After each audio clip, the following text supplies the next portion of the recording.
Salut tout le monde, j'espère que vous allez bien. On se retrouve ce soir pour vous parler du tirage au sort de la Ligue des Champions, notamment des clubs français, le Paris Saint-Germain et l'Olympique de Marseille. N'hésitez pas également à me dire ce que vous en pensez. On va faire un bilan de chaque groupe, à peu près voir ensemble le classement de chaque groupe, ce que les clubs français peuvent espérer ou pas. On verra également un voire deux groupes de la mort. Dites-moi lequel est le plus costaud d'après vous. La première chose à dire, les clubs français peuvent espérer. La première chose, c'est que Paris, on le savait, devrait sortir des poules. Marseille, c'était plus difficile, chapeau 4. Ceux qui n'ont pas encore vu le tirage, vous laisse regarder. Marseille dans le groupe D, Paris dans le groupe H. On va regarder rapidement le premier groupe qui est costaud. Ajax, Liverpool, Napoli. Le groupe B, Porto, Atlético, Leverkusen notamment. Le groupe C, encore un duel avec le Barcelone, le Bayern et l'Inter. Le groupe D, Francfort, Tottenham, Sporting et l'OM. On en parlera de suite. Groupe E, Milan, c'est Chelsea notamment. Il y a un duel pour la troisième place pour Salzbourg et Dynamo Zagreb. Groupe F, le tenant du titre, le Real face à Leipzig, Shakhtar Celtic. Le groupe G, City, Séville, Dortmund, Copenhague. Et dernier groupe du PSG, on en parlera aussi après, avec la Juve, Benfica et Haïfa. Je vous laisse prendre connaissance du groupe. On passe tout de suite à l'analyse des groupes deux par deux. On commence par le groupe A, l'Ajax, Liverpool, Naples et les Rangers. Les Rangers qualifiés devant le PSV Eindhoven. Ça aurait pu être Monaco, mais si ça avait été Monaco, ça aurait été un groupe aussi délicat. Alors, on parle de Liverpool, bien sûr, favori devant l'Ajax, mais Naples n'aura pas son mot à dire. Alors, je me lance. À mon avis, Liverpool 1, Ajax 2, Naples 3. Alors, je mets Ajax devant Naples. J'ai l'impression qu'ils sont plus favoris dans le sens qu'ils jouent régulièrement en Ligue des Champions et que Naples également a des hauts et des bas. Les Rangers, ça va être difficile. L'Ajax, qui est aussi un concurrent des clubs français, on aura un œil sur ce groupe A. Le groupe B à côté, un groupe aussi difficile pour Bruges, qui devrait finir dernier. Porto, Atlético Madrid, Leverkusen. Alors, balotage favorable également pour Madrid devant Porto, même s'il faudra se méfier comme de Leverkusen, mais à mon avis, les deux premiers se qualifieront, à mon avis, Madrid en 1 et Porto en 2. On continue avec le groupe C et le groupe D. Là, c'est le premier groupe de la mort. Plezen qui va essayer de prendre au moins un point.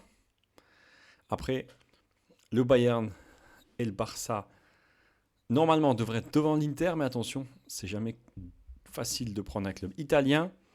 Alors Barcelone-Inter, c'était encore un grand choc. Ça va être chaud pour l'Inter qui devrait, à mon avis, être reversé en Europa League à la troisième place. Le groupe de l'OM, on en parle. Il y a Francfort qui était, pour moi, le tirage le plus aisé, le plus facile dans le groupe, dans le tête de série numéro 1. Francfort qui est comme vainqueur de l'Europa League Conférence, mais qui n'a pas fini dans les places européennes en Allemagne. Tottenham, qu'on connaît aussi un peu plus. C'est toujours pas facile les clubs anglais. Alors le Sporting, ça serait bien d'être devant eux. Pourquoi ? Pour les points UEFA. Alors pareil, Tottenham qui est aussi assez favori. Alors derrière, perso, moi je donnerais le Sporting et Marseille en 3 et Francfort en 4. Alors Francfort, je sais pas. Marseille a été battu il y a quelques années par Francfort. Marseille, je pense que pourra aller chercher la deuxième place. Pourra, je dis bien. Le Sporting s'est aussi habitué des Coupes d'Europe. Francfort a réalisé l'exploit l'année dernière. Va-t-il réaliser en Ligue des Champions le même exploit ? On connaît globalement, c'est jamais facile. Marseille peut aller chercher la troisième place qui jouera entre Francfort et le Sporting. On continue avec le groupe E. Chelsea, Milan sont les grands favoris. Salzbourg et Dynamo Zagreb aussi pour l'Europa League. Alors Chelsea, je pense en 1 devant le Milan, même s'il faut se méfier du Milan qui a quand même été champion d'Italie l'année dernière. Chelsea 1, Milan 2, Salzbourg devant Zagreb pour moi. Le groupe F, le tenant du titre, n'aura Pas forcément une tâche compliquée, mais attention, l'année dernière, c'était pas facile. Dans un groupe plutôt facile. Le Real, je pense, en 1, Leipzig en 2. Le Shakhtar qui jouera, alors, je sais pas, je crois que c'est en Pologne ces matchs. Ça va pas être facile, mais bon, je pense qu'ils vont se battre pour la 3e place. Et vous savez, c'est jamais facile d'aller jouer en Écosse. Donc, beau duel également pour la 3e place entre le Shakhtar et Celtic. On passe au groupe G. Alors, j'allais dire semi-groupe de la mort.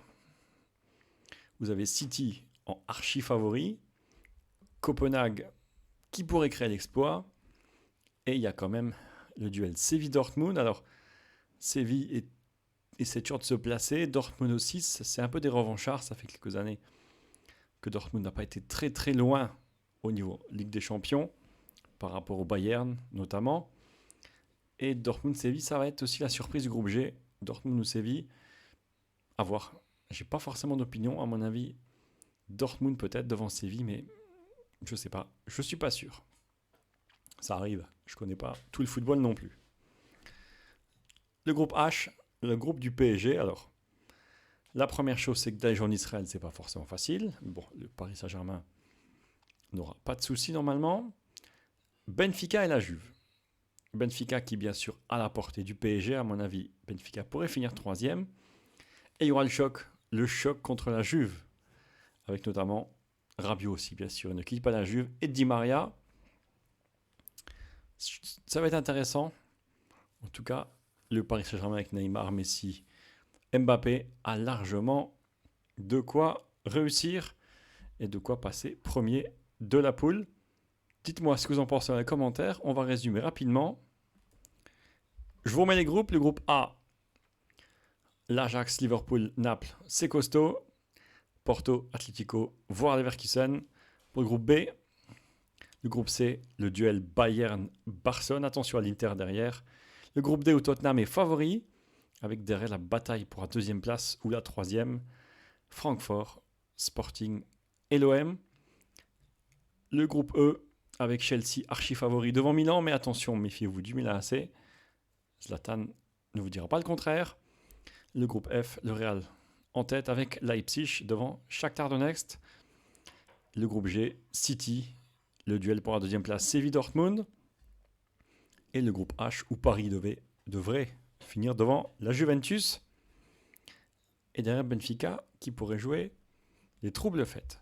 Je précise que les premiers affronteront les 2e après les groupes. Le 3e est reversé en Ligue Europa, on va dire en 16e de finale. Il joue contre les 2e des groupes d'Europa League. Les 4e récupèrent l'argent pour les droits télé, pour les points gagnés, mais il rentre à la maison, et ça en novembre, car les matchs auront lieu les derniers matchs juste avant la Coupe du Monde. Merci de m'avoir suivi. Un court résumé sur la Ligue des Champions. Demain, on se retrouve pour la suite. Tirage au sort de l'Europa League et l'Europa League Conférence, avec 3 clubs, Nantes, Monaco et Rennes, et Nice sûrement, on espère, pour les clubs français, en Ligue Europa Conférence. Sinon, demain soir, samedi soir et dimanche soir, des expériences foot sur Football Manager 2022, le Koh-Lanta FM 2022. Pour voir ce que c'est, n'hésitez pas à aller faire un tour sur ma chaîne. Ceux qui aiment FM également, ceux qui aiment le foot aussi, n'hésitez pas, un petit like également pour me donner de la force et pour ainsi me donner de la force justement pour le travail qui est effectué. N'hésitez pas dans les commentaires à me dire ce que vous en pensez du tirage. Êtes-vous d'accord avec moi? N'êtes-vous pas d'accord avec moi? Dites-moi tout dans les commentaires. On se retrouve demain soir. Merci à vous de m'avoir écouté. Je vous souhaite une bonne soirée et une bonne nuit. Bye bye.